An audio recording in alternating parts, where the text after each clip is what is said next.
My name is Samuel Shropshire. I'm an American citizen living in Saudi Arabia. I came here in November 2011, not knowing anything about Islam or the Prophet Muhammad, peace be upon him. Most of what I had heard was extremely negative. In America, our news channels boosted their on-air ratings by regularly sensationalizing breaking news of terrorism. Every 30 minutes, one witnessed horrific scenes of bombings and bloodshed and murder, often one Muslim group fighting against another Muslim group.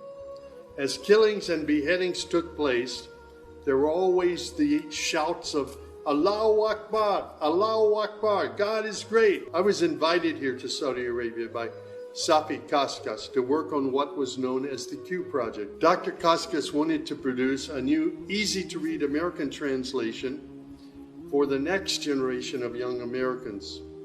Since I could not read or speak Arabic, I wasn't doing any translation work. I was simply invited here to check the English to make certain that this new interpretation of the Quran was easily understood. My work, of course, required that I read the Quran over and over again. Well, as you can imagine, having no knowledge of Islam, I had hundreds and hundreds of questions.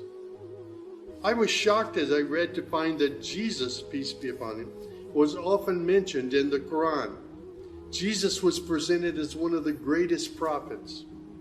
And even the story of the virgin birth was mentioned there.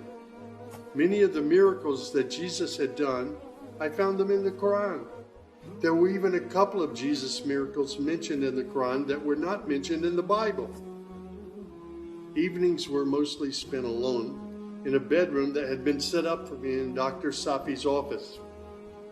At night, I would stand on the balcony of that building and I would look across a very busy boulevard to a mosque.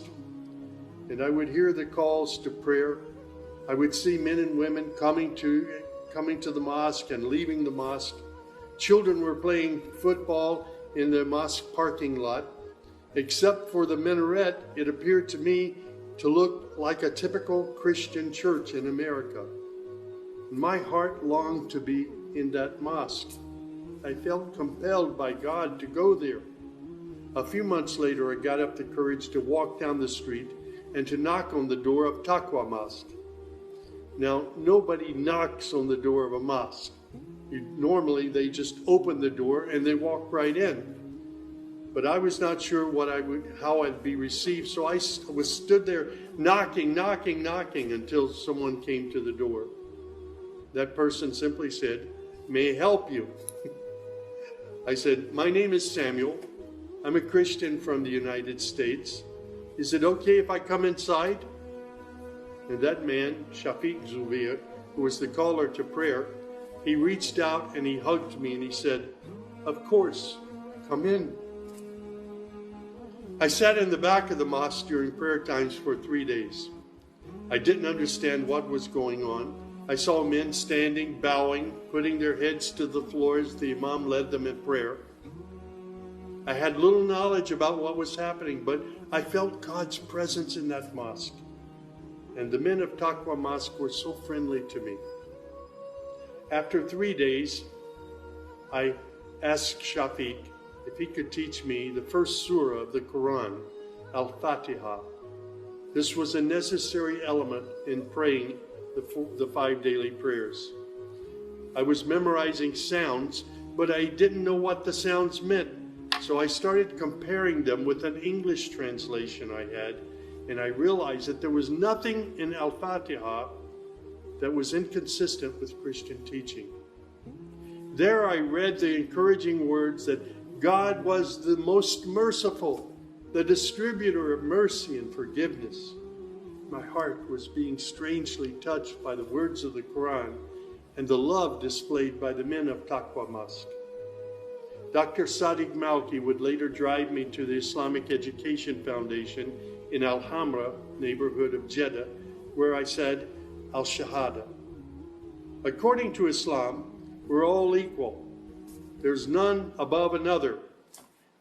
There are scholars, but their role is educational.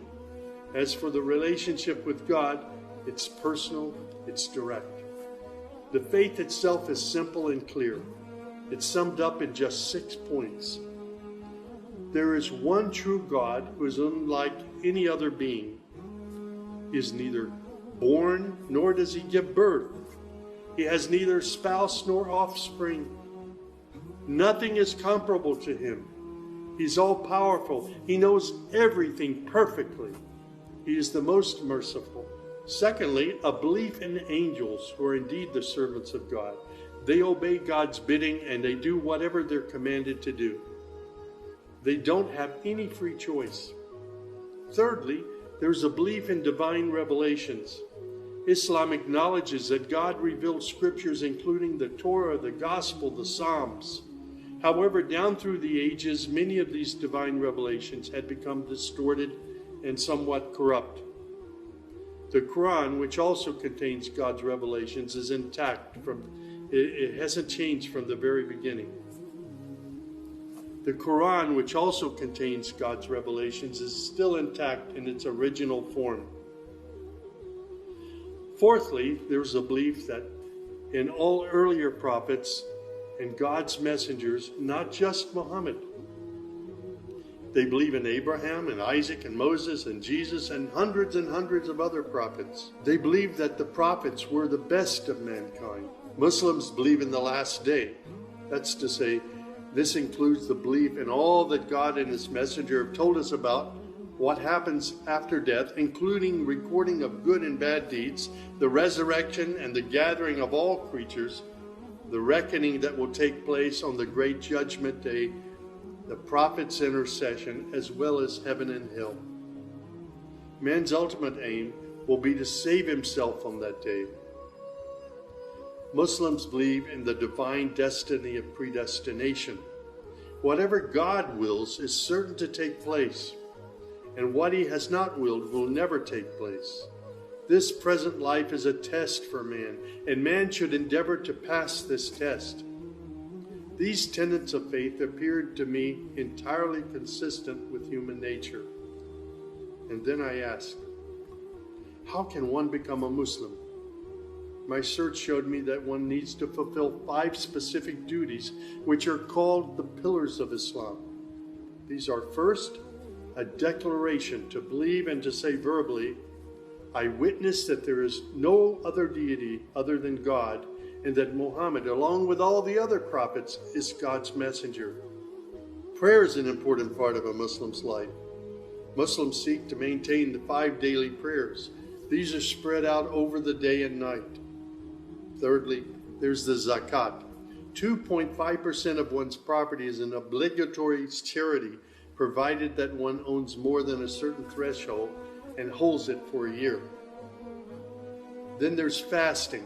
Fasting is an important part of the Muslim's life. Muslims fast throughout the month of Ramadan. They do this every year, abstaining from all food, drink, and sex, from dawn till sunset. One must also refrain from futile arguments and quarrels and forbidden things. The month provides a unique spiritual uplift for all Muslims. Then there is the pilgrimage or Hajj. This is performed in Mecca and its surrounding areas. It's a duty to fulfill this pilgrimage once during one's lifetime, provided that one is physically and financially capable of doing so. People often ask me, Sam, how did you become a Muslim? In the church was a library, and in that library were children's books. One of the books my mother got over and over again was called The God of Abraham. In that book were beautiful color photos of camels and deserts. She would read me the story of Abraham, how he was commanded by God to leave his mother and father because they were worshiping idols. She would pause and she would say, Sammy, you always have to pray to the God of Abraham. There is only one true God, the God of Abraham. My commitment to God has been strong and enduring since my younger years. And now I have found absolute peace in Islam, in a faith that I once thought was hostile. I found friendship and hope amongst a fraternity of other Muslim brothers and sisters. I have found a family of believers.